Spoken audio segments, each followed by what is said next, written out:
Este es un mensaje más de Iglesia Logos. Síguenos en Facebook, YouTube e Instagram como iglesia.logos o visítanos en nuestros servicios domingos 11:30 de la mañana y miércoles 7:30 de la tarde. Estamos en Avenida Sanders y Eje Vial Juan Gabriel, en Ciudad Juárez, Chihuahua. Iglesia Logos, creados para alabanza de su gloria.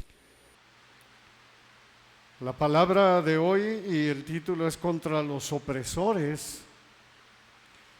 Me encanta ver cómo la palabra nos instruye de muchas maneras, aunque muchos de nosotros, gracias a Dios por su gracia, no somos opresores, pero nos abre los ojos para poder ver, por si algún día podemos estar en una posición de poder ser opresor y que lo podamos pensar. En este capítulo veremos que hay una exhortación fuerte para el rico. Exhortación al rico y a la ilusión por la riqueza.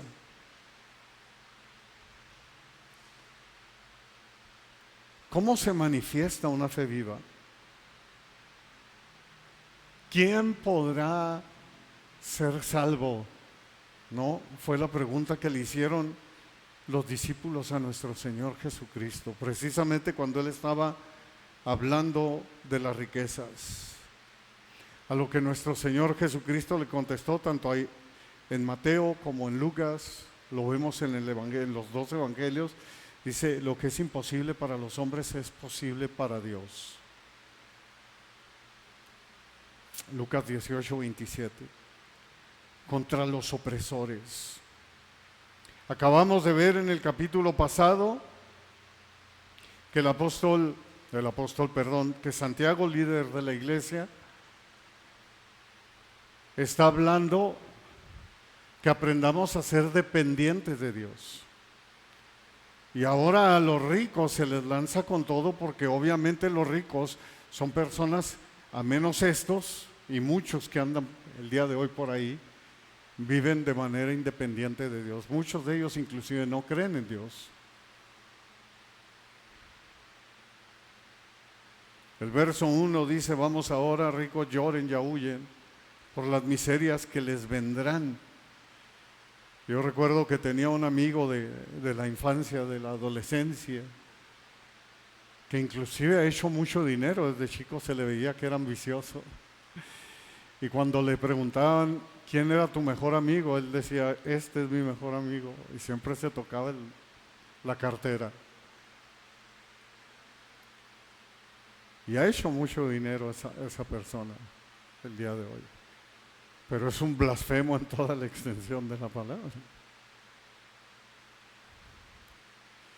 Santiago nos ha enseñado en el capítulo 4 que debemos ser dependientes de Dios.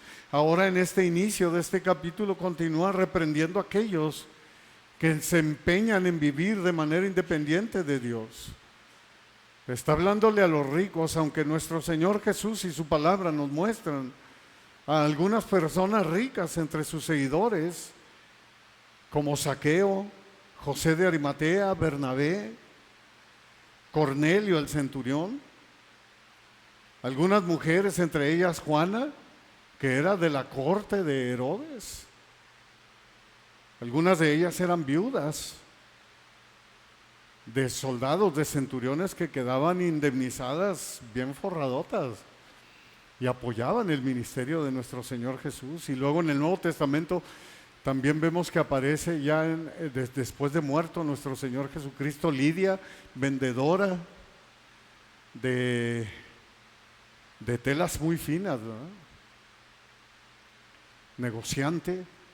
Bueno, aunque había este tipo de personas, lo vemos en la palabra, que son necesarias para la iglesia o para la edificación también de la iglesia, que Dios usa a estas personas para su gloria.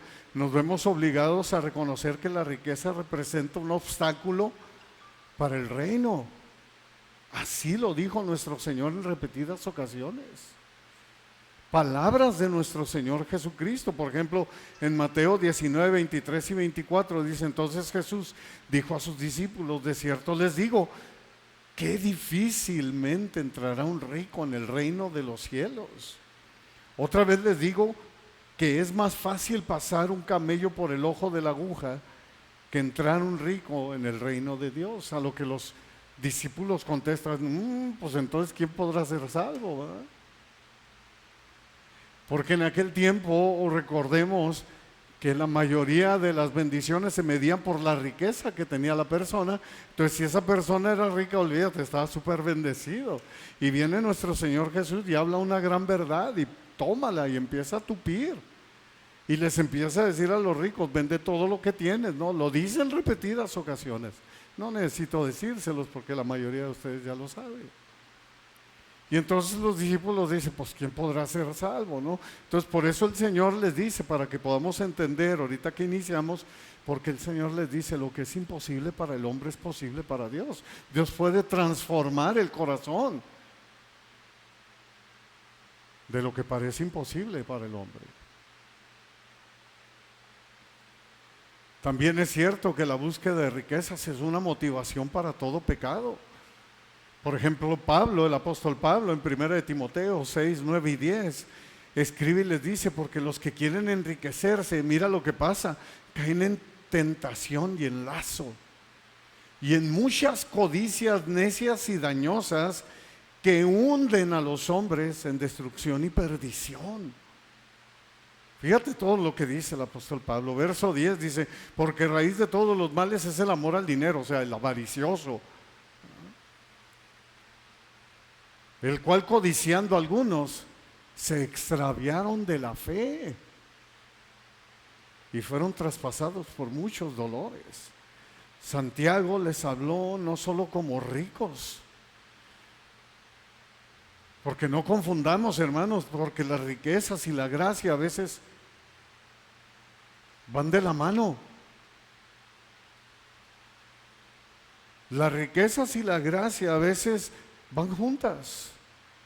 Y es una bendición, es para la gloria de Dios. Pero aquí no les está hablando a ellos, no tanto por ricos, sino que les habla como malvados. No solo porque se están revolcando en la riqueza, sino por abusar de eso con orgullo, avaricia, lujo, opresión y crueldad. Eso es lo triste del rico, cuando cae en eso y que cierra sus ojos a eso. Hace mucho un amigo me decía, es que en mi trabajo él tiene muy buena posición, es uno de los socios activos, no digo de qué para no quemar a esa institución, pero él es uno de los socios activos y gana muchísimo dinero. Y él hablando conmigo se sinceró y me dice, pastor, es que ¿qué puedo hacer? Porque yo me doy cuenta de todas las trácalas y tranzas que se hacen. ¿Estoy mal o qué onda? Entonces yo le contesto y le digo, ¿tú estás participando de ello? Y me dice, no. Pero a la vez, qué difícil es aconsejar a una persona, porque desde el momento en que él se está dando cuenta, es como si fuera partícipe de ello. Porque es parte de la compañía. Dice, y no me siento a gusto. Por eso el Espíritu Santo, usando a Santiago, les dice, lloren y aúllen por las miserias que les vendrán. Verso 2, y sus riquezas están podridas y sus ropas están comidas de polilla. O sea, lo que les está diciendo aquí el Espíritu Santo es, sus riquezas a mí no me importan, no sirve para nada, ni su ropa pomposa. Para mí todo eso está oxidado y se los dice claramente. Por eso Santiago les dice, vamos ahora ricos, lloren y aúllen. Con el estilo de un profeta del Antiguo Testamento les habla fuerte Santiago y les dice a los ricos, lloren al considerar sus destinos, porque vienen miserias para ustedes, donde realmente la vida sí vale. No como José Alfredo Jiménez, que dice que la vida no vale nada, ¿no? Donde la vida sí vale, donde la vida va a empezar para nosotros. Y es por la eternidad, amados hermanos. Santiago les dice, consideren lo que se les viene encima cuando sean reveladas sus riquezas como podridas y sus ropas comidas por la polilla. O sea, eso no les va a servir para nada el día que estén delante del gran trono blanco, el día que mueran. Por eso Santiago añade en el verso 3, su oro y plata están enmohecidos, está oxidado, y su moho testificará contra ustedes y devorará del todo sus carnes como fuego. Han acumulado tesoros para los días postreros. Santiago se está refiriendo a la destrucción de las riquezas y que cada uno de ellos no es nada en sí mismo. Añade Santiago, su moho testificará contra ustedes y devorará del todo sus carnes como fuego. Significa que los ricos están atados a sus codicias, a sus ganancias, a su riqueza, la cual va a perecer, y ellos perecen con ellas, y por ellas carcomidos por un dolor ardiente. A lo cual les dice Santiago, mejor lloren aquí donde está la gracia de Dios, que tener ojos llorosos en el infierno. Mejor huyen con los hombres que gritar con los demonios. En Apocalipsis capítulo 3, verso 17, a una de las iglesias les escribe a estos orgullosos, vanidosos que decían, porque tú dices, yo soy rico y me he enriquecido y de ninguna cosa tengo necesidad, y no sabes que tú eres un desventurado, miserable, pobre, ciego y desnudo. Eso es lo que les va a decir en la eternidad del Señor. No me vengas a presumir quién eres, no me vengas a presumir tu riqueza, no me vengas a presumir que fuiste lo máximo en la tierra. Aquí no eres nada. Nunca te conocí. No te conozco. Así sea Hitler, Mussolini, emperadores grandes como Napoleón, Alejandro Magno. No. Número 1, su oro y plata están enmohecidos. 2, su moho testificará contra ellos. 3, devorará del todo sus carnes como fuego. Oh, qué triste final. Testificará contra ustedes la naturaleza corruptible de su riqueza. Testificará contra ellos. En el día del juicio se revelará que vivieron sus vidas amontonando tesoros terrenales. Nunca consideraron a Dios en sus caminos, en lugar de haber amontonado tesoros en el cielo. Cristo nos dejó dicho en su palabra en Mateo 6, 19 al 21. No se hagan tesoros en la tierra, donde ni la polilla y el orín, o sea, el óxido, corrompen, y donde ladrones minan y hurtan. ¿Te fijas? Nuestro Señor Jesucristo está hablando exactamente lo mismo que Santiago, con otras palabras, a su estilo les está diciendo a los cristianos del primer siglo. Si no hagan tesoros en el cielo, donde ni la polilla, ni el orín, ni el óxido corrompen, y donde ladrones no minan ni hurtan. Porque donde esté su tesoro, ahí estará también su corazón. El mensaje es que en los últimos días la perdición está representada en una amenaza para los ricos, pero en un consuelo para los pobres. De esto está tratando precisamente este inicio del capítulo 5. El verso 4 dice, he aquí clama el jornal de los obreros que han cosechado sus tierras, el cual por engaño no les ha sido pagado por ustedes. Y los clamores de los que habían cegado han entrado en los oídos del Señor de los ejércitos. Clama el jornal de los obreros que han cosechado sus tierras, el cual por engaño no les ha sido pagado por ustedes. Qué increíble, los ricos habían retenido los salarios de sus trabajadores, vivían con complacencia, o sea, con esplendidez, y no tenían en cuenta a los demás, tal y como vemos la historia que nos cuenta nuestro Señor Jesucristo del rico y Lázaro. Imagínate nomás qué pretexto podía tener el rico cuando leemos que Lázaro estaba echado a la puerta lleno de llagas y ansiaba saciarse de las migajas que caían de la mesa del rico. Y el rico se hacía ojo de chícharo.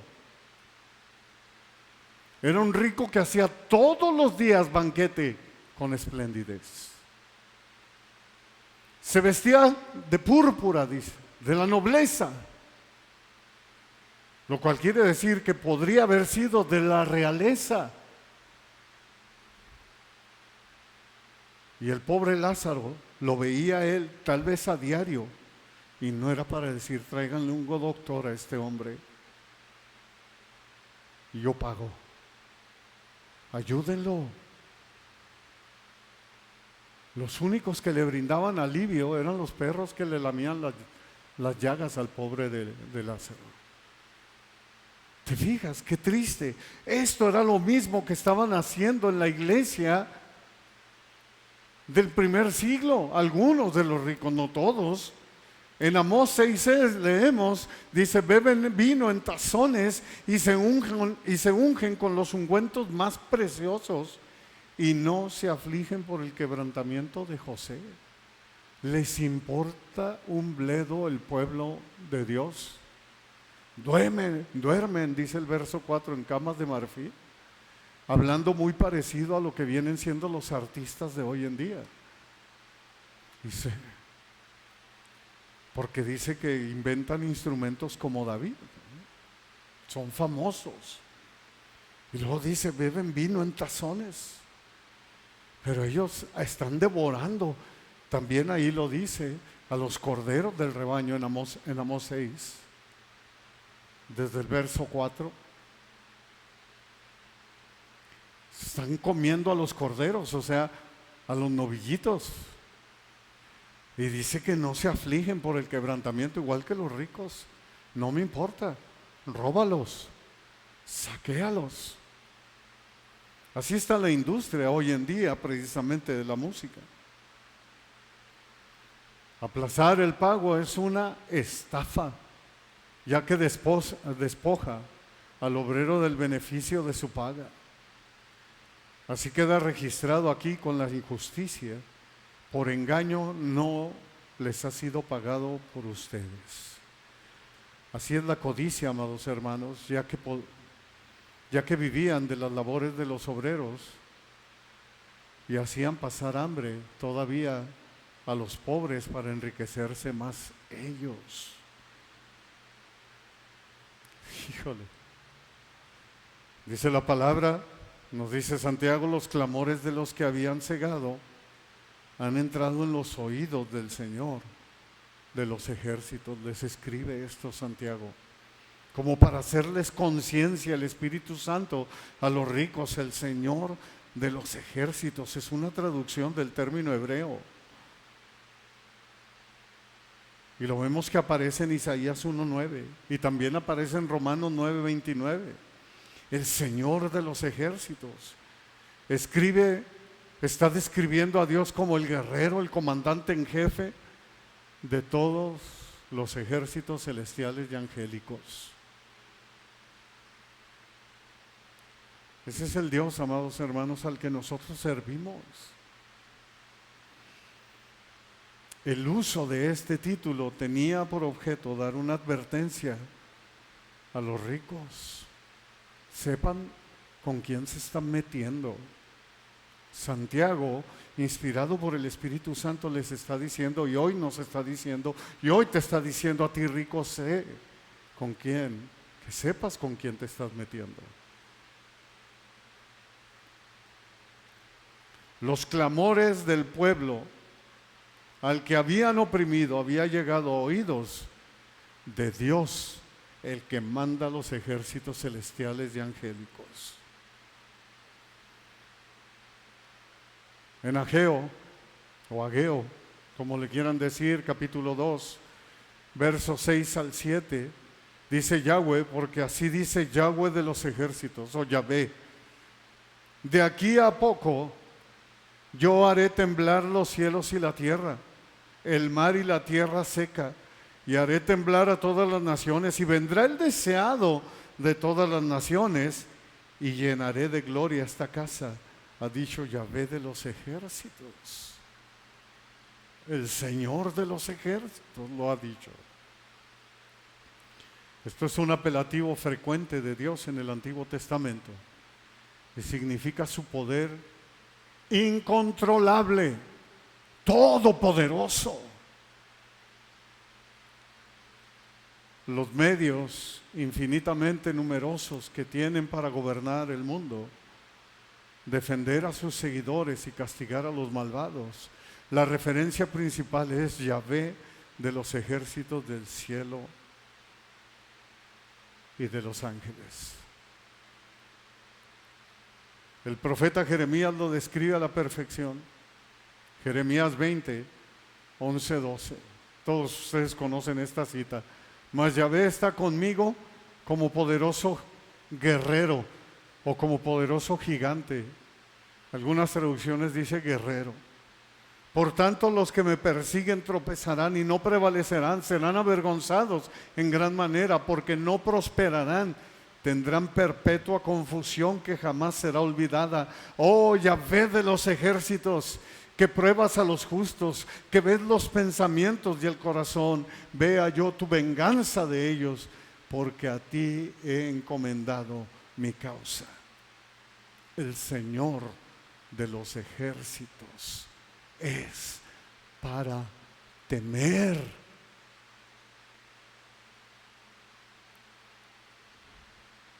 Como les decía hace rato al inicio, tú dices creer en Dios, haces bien, y que Dios es uno, está muy bien.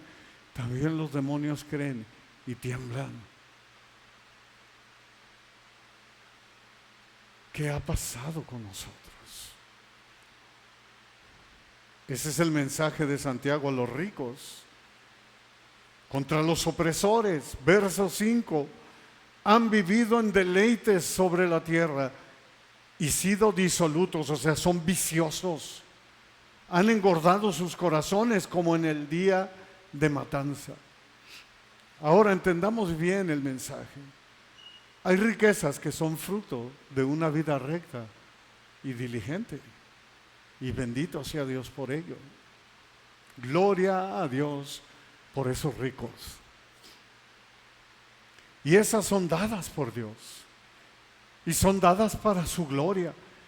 Y esos ricos han entendido, además hay millonarios que han entendido ese principio.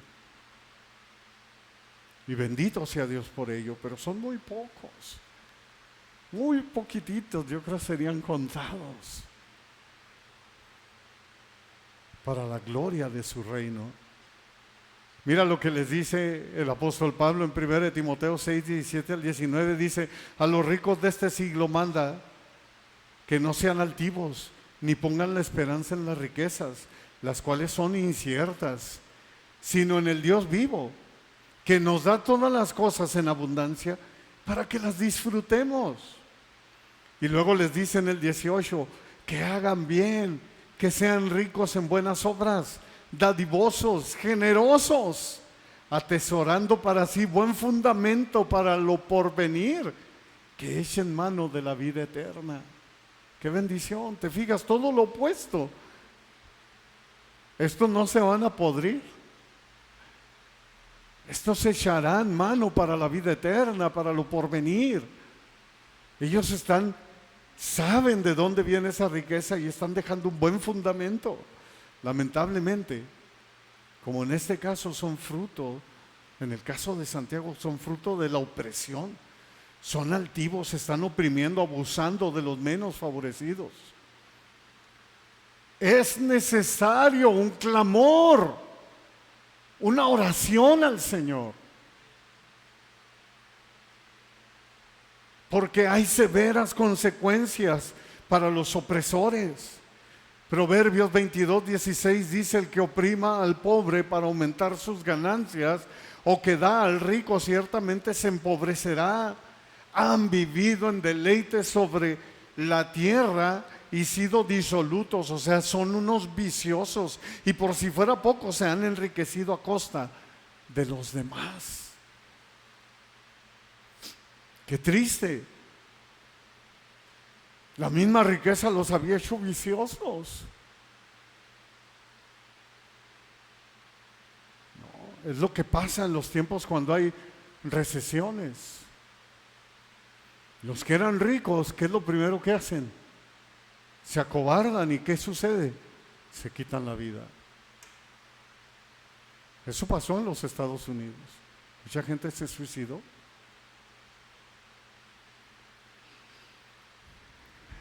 Son personas obsesionadas con la acumulación del dinero. Quieren más, quieren más, quieren más. Han engordado sus corazones como en el día de la matanza. Significa que han asegurado su futuro y no saben que para el Señor es dinero podrido y oxidado.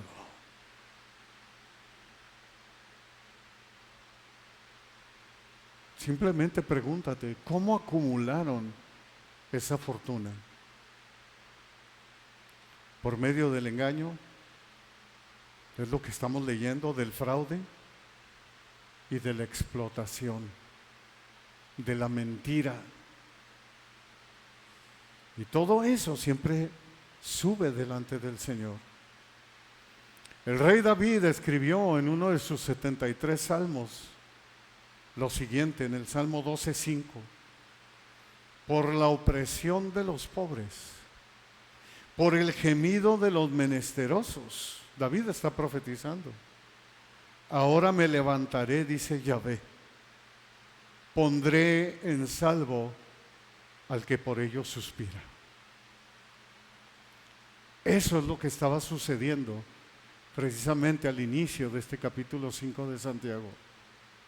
Por la opresión de los pobres, por el gemido de los menesterosos, ahora me levantaré, dice Yahvé, dice el Señor, y pondré en salvo al que por ello suspira. ¿Qué aprendemos de esto? ¿Qué es lo que estamos aprendiendo aquí? Clamores que suben, amados hermanos, delante de la presencia de Dios y que mueven a Dios a actuar a nuestro favor. Toma nota de eso. El Señor ve el abuso como si se lo estuvieran haciendo a Él. Proverbios 14:31: el que oprime al pobre afrenta a su hacedor, mas el que tiene misericordia del pobre lo honra. Y esto lo venimos viendo desde el Pentateuco, o sea, son muchas las citas que hablan de esto. En Éxodo 22 al 24 dice: a ninguna viuda, está dando un mandato, es uno de los mandamientos, a ninguna viuda ni huérfano afligirás, porque si tú llegas a afligirles y ellos claman a mí, ciertamente yo oiré su clamor y mi furor se encenderá y los mataré a espada, y sus mujeres serán viudas y huérfanos sus hijos. El mandato es serio. Por eso es que nosotros como creyentes esperamos y ansiamos ese glorioso día, como dice Pedro en 2 de Pedro 3:13 y 14: cielos nuevos y tierra nueva, donde mora la justicia, amados. Ya estamos hastiados, ya estamos hasta acá de todo lo que está sucediendo. Anhelamos ese momento. Por último, verso 6 dice: han condenado y dado muerte al justo. Y Él no les hace resistencia. Qué triste. El uso injusto de poder, robar a la gente su jornal y su sustento, a menudo provoca la muerte de los cristianos obreros. Santiago 4, 2 y 3, codician y no tienen, ¿recuerdas? Ya lo habíamos visto. Matan y arden de envidia y no pueden alcanzar, combaten y luchan, pero no tienen lo que desean porque no piden, piden y no reciben porque piden mal para gastar en sus deleites. Eso se lo estaba escribiendo ya desde entonces a los ricos. Esto es una cadena de pecado, amados hermanos. Ahí te va, mira, los ricos acaparan, defraudan, luego viene la avaricia fuera de control. La avaricia fuera de control consume a los ricos que están dispuestos a hacer lo que sea para mantener su estilo de vida. Dime si eso es lo que no vemos en el diario vivir.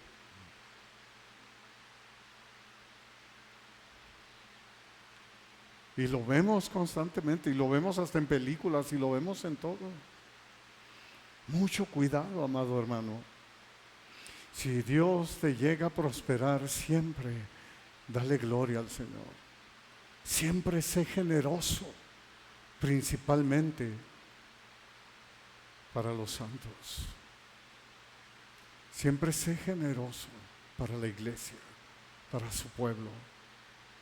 Luego añade Santiago y dice, han condenado. Condenado proviene de una palabra griega que significa sentenciar. Ya lo habíamos visto desde el capítulo 2, dice en Santiago 2:6, pero ustedes han afrentado al pobre. ¿No los oprimen los ricos y no son ellos los mismos que los arrastran a los tribunales? Esto nos deja ver que los ricos utilizaban los tribunales para condenar, para sentenciar y así cometer homicidio jurídico en contra de estos hermanos. Por eso dice, y él, o sea, el pobre, o el rico, o el pobre cristiano, no les hace resistencia. ¿Qué aprendemos aquí? Que el creyente, o sea, el justo, obrero, no podía y no tenía cómo defenderse. Él no les hace resistencia. Lo único que le sirve es el clamor a Dios. El mensaje es claro y contundente. Si Dios te enriquece, como a Timoteo, apégate a la palabra, no seas altivo, no pongas tu esperanza en las riquezas, haz bien, sé rico en buenas obras, dadivoso, generoso, echa mano de la vida eterna. No te vuelvas ambicioso, no seas injusto, no seas tranza y no oprimas nunca, nunca oprimas jamás. Y también nos enseña que cuando abusen de ti, cuando te hagan injusticia y cuando parezca que es imposible y que no tienes quien te defienda, que te sientes incompetente, muy simple, enciérrate en tu cuarto y clama a Dios, que Dios te escucha. Dios escucha tu causa y te va a hacer justicia. Eso es lo que estamos aprendiendo aquí. Mira lo que escribe David en el Salmo 34, 6 al 9. Y apunta ese Salmo 34, 6 al 9. Este pobre clamó y lo oyó Yahvé y lo libró de todas sus angustias. El ángel de Yahvé acampa alrededor de los que le temen y los defiende. Gusten y vean qué bueno es Yahvé. Dichoso el hombre que confía en él. Teman a Yahvé ustedes sus santos, pues nada falta a los que le temen. Bendito sea Dios. Esa es la respuesta. El que tiene oído, escuche lo que el Espíritu nos dice hoy a la iglesia. Bendito sea Dios. Esto es contra los opresores.